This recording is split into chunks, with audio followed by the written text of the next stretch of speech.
जर तुमचं वय 60 वर्षांपेक्षा जास्त आहे, तर तुम्ही ज्येष्ठ नागरिक प्रमाणपत्र काढू शकता.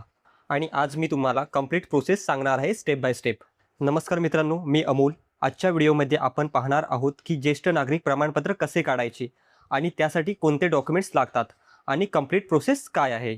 सर्वात आधी ज्येष्ठ नागरिक प्रमाणपत्र म्हणजे गव्हर्नमेंटकडून दिलं जाणारं एक ऑफिशियल प्रूफ, ज्यामुळे तुम्हाला विविध सरकारी योजना आणि बेनिफिट्स मिळू शकतात. तर मित्रांनो, या प्रमाणपत्रासाठी आपल्याला खालील डॉक्युमेंट्स लागतील, जसं की आधार कार्ड, एज प्रूफ, त्यामध्ये बर्थ सर्टिफिकेट किंवा school living certificate, address proof, passport size photo.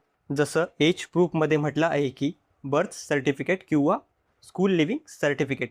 हे जर डॉक्युमेंट नसल्यास काही हरकत नाही, कसं ते पुढे व्हिडिओमध्ये मी सांगणार आहे. तत्पूर्वी जर तुम्ही चॅनलवर नवीन असाल तर चॅनलला सबस्क्राईब करा. तर चला आपण स्टेप बाय स्टेप प्रोसेस पाहूया. तर सर्वप्रथम तुम्ही तुमच्या मोबाईल किंवा लॅपटॉपवर गुगल ओपन करून सर्च करा आपलेसरकार.महाऑनलाईन.gov.in. त्यानंतर तुम्ही इकडे पाहू शकता, तुम्हाला गव्हर्नमेंटची ऑफिशियल लिंक दिसेल, त्यावर क्लिक करायचं आहे. ही लिंक मी डिस्क्रिप्शनमध्ये सुद्धा दिलेली आहे, तुम्ही तिकडे पाहू शकता. त्यानंतर तुमच्यासमोर हे पोर्टल ओपन होईल.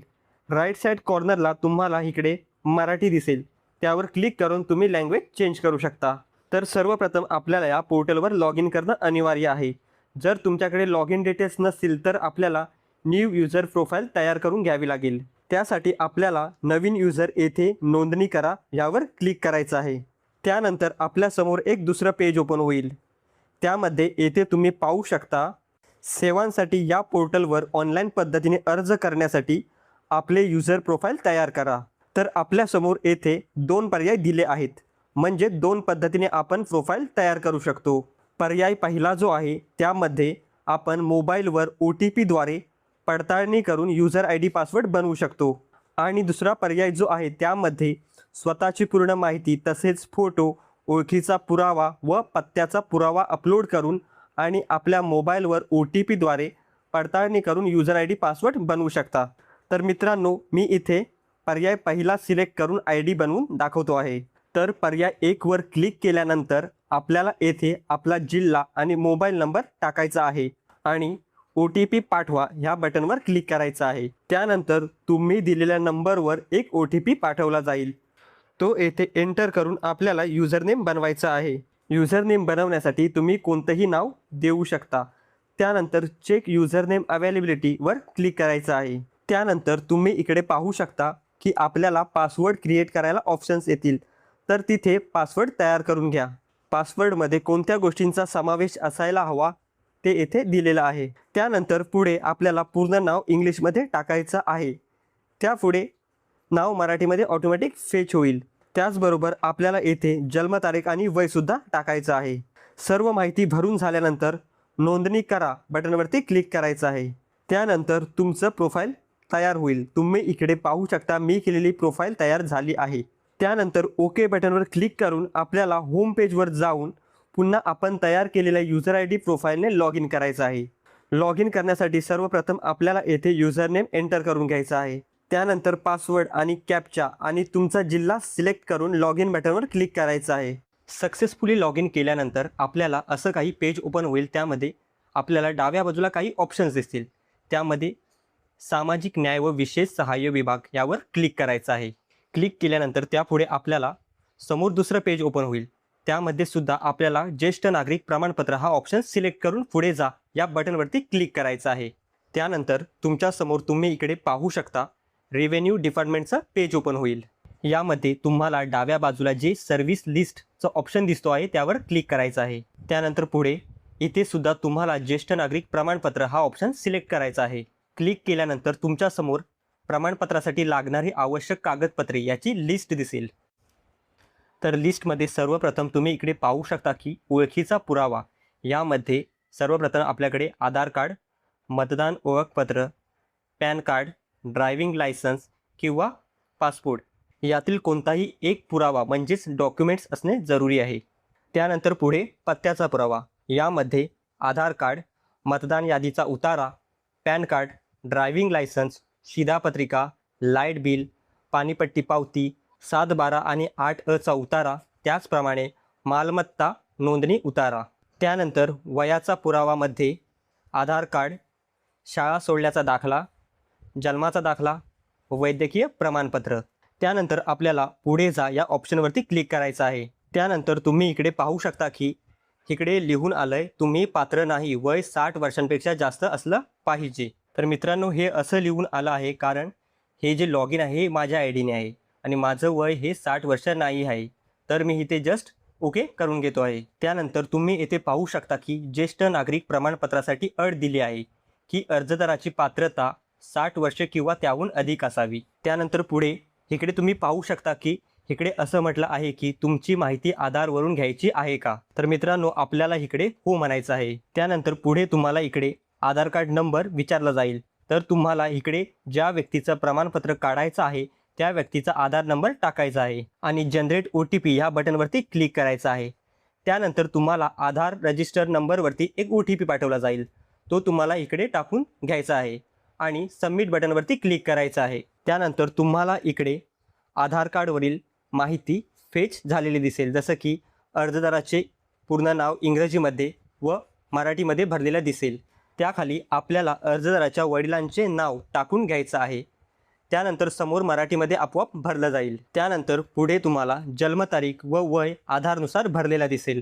त्यानंतर पुढे तुम्हाला येथे भ्रमणध्वनी क्रमांक म्हणजेच मोबाईल नंबर टाकून घ्यायचा आहे व लिंग सिलेक्ट करून घ्यायचं आहे. त्यापुढे अर्जदाराचा व्यवसाय सिलेक्ट करायचा आहे. तर मित्रांनो, जर तुम्हाला इथे हवा असलेला व्यवसाय लिस्टमध्ये नसल्यास तुम्ही इतर हा ऑप्शन सिलेक्ट करू शकता. पुढे तुम्हाला अर्जदाराचा पत्ता, जिल्हा आणि तालुका आणि गाव सिलेक्ट करून घ्यायचा आहे. त्यानंतर पुढे लाभार्थीचे वैद्यकीय तपशीलमध्ये रक्तगट सिलेक्ट करून घ्यायचा आहे. त्यानंतर पुढे मित्रांनो, तुम्हाला आपत्कालीन स्थितीत व्यक्ती संपर्क तपशीलमध्ये अशा व्यक्तीचं नाव आणि कॉन्टॅक्ट नंबर टाकून घ्यायचा आहे ज्याला आपण आपत्कालीन स्थितीमध्ये कॉन्टॅक्ट करू शकतो. सर्व माहिती भरून झाल्यानंतर तुम्हाला तपशील वाचून येथे चेकमार्कवरती क्लिक करून समावेश करा या बटनवरती क्लिक करायचं आहे. त्यानंतर तुम्ही इथे पाहू शकता की आपल्यासमोर एक विंडो ओपन होते. त्यामध्ये असं लिहिलं आहे की कृपया नोंद घ्यावी की या टप्प्यानंतर कोणताही प्रकारचे बदल करता येणार नाहीत.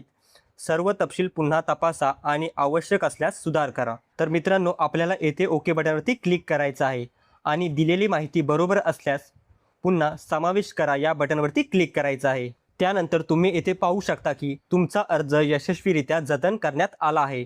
तुमचा अर्ज क्रमांक अमुक अमुक आहे, कृपया दस्तावेज अपलोड करा. त्यानंतर मित्रांनो, आपल्यासमोर डॉक्युमेंट अपलोड करायचं पेज ओपन होईल.